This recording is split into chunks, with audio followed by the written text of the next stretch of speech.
you are St. Lucian, start the party up in air. Lucian people everywhere, raise a flag up in the air. If you are St. Lucian. We would like to welcome none other than Dr. Jolien Harmsen. She's considered to be an adopted Vieux-Fortian, but an historian.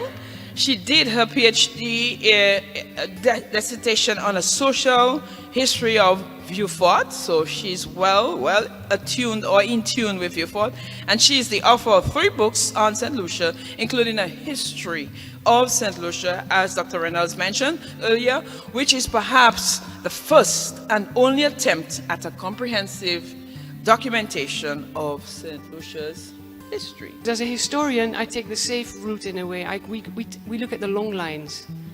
And when we wrote the History of St. Lucia book in 2012 with Robert Devoe and Guy Ellis, Guy got to do everything after, well, it was supposed to be after the Second World War, but it was after 1967. I brought it up to 67. And I was very happy. All I had to do was edit his work, because that's when it gets tricky. When you get so close into current events, there's so much happening and there's so much disruption and distortion and little things that seem important at the time.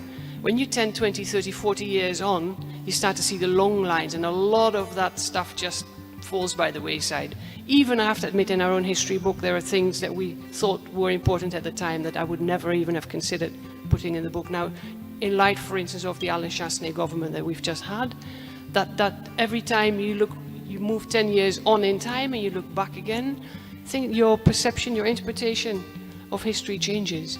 And the closer you are to the events, the harder it is to see the long line.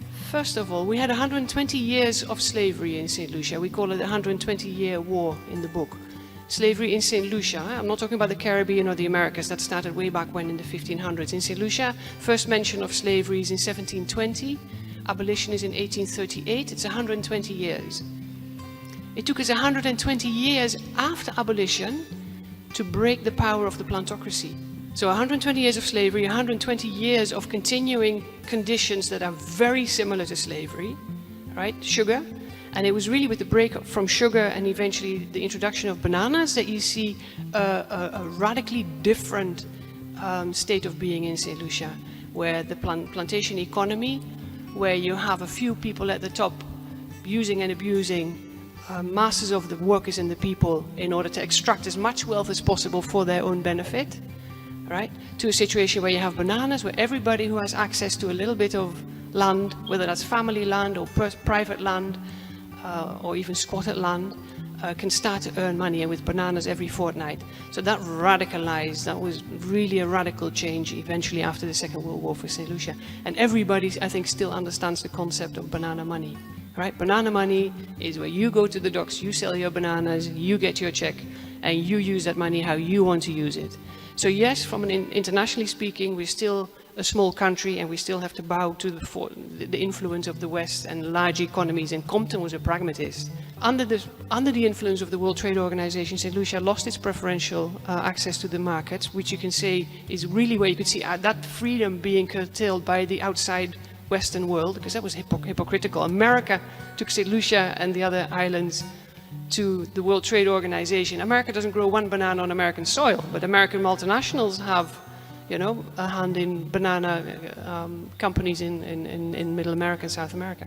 Okay, so we lost bananas, and we have the changeover to Kenny Anthony didn't have a choice. We had to move to something, so we went to tourism and services industry. So this brings me back to the point I was going to talk about radicalism and pragmatism. You confuse Odlum and Compton. That is not really that surprising. That's not that surprising. When you go through all these guys that you have there, really and truly, the only, I don't want to say abomination, aberration in there is Chastanet. These other guys, I know we have party politics and I know we're fighting red against yellow, but these guys, all the other ones, that is one continuous line. I am not kidding when I was telling people in the last election, if John Compton was a young St. Lucian back in, when was the last election, 2021? He would have voted for Pépierre. Of course, he wouldn't even have had to think about that.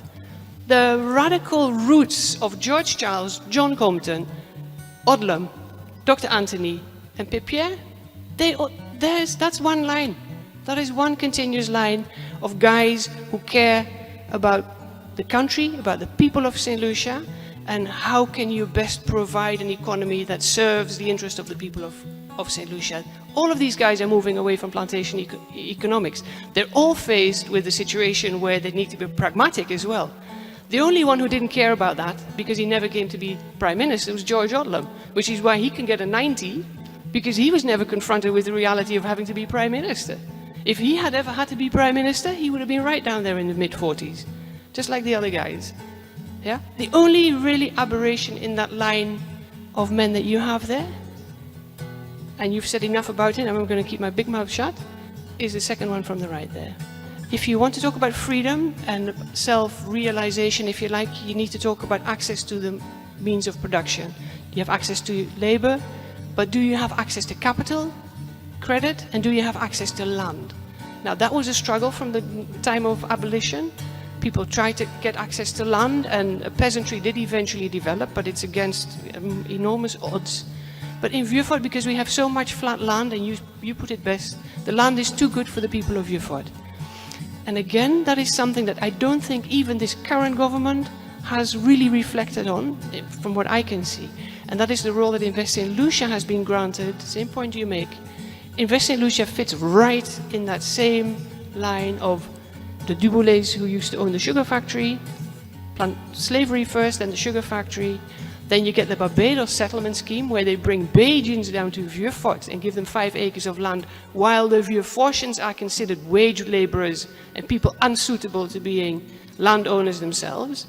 Then you get the Second World War with the American base here. And then after the Second World War, they try a little land settlement scheme. Well, that doesn't work. The infrastructure that was left behind by the Americans got taken up and transported to Castries after the 1948 fire.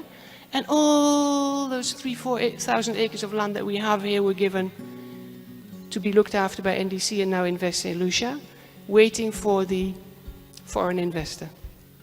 And meanwhile, people live in Bruceville and the Mang and the Bacadère on land that belongs to the Catholic Church, the Anglican Church, or the government, Invest St. Lucia. And no, you can't have that. We have 3 generations, maybe we're 4 generations by now, of people who are born and raised on that little piece of land in Bruceville, Shantytown, the Mang, but particularly in Bruceville. And they're just squatters, and they're looked upon as squatters. They are, I mean, yes, you marginally improve conditions by putting in, you have to look after your people. You put in water and concrete paths, and we're no longer quite in the mud that we were in the 1980s. But that structural, radical, all these guys agree on, except for the second one from the right.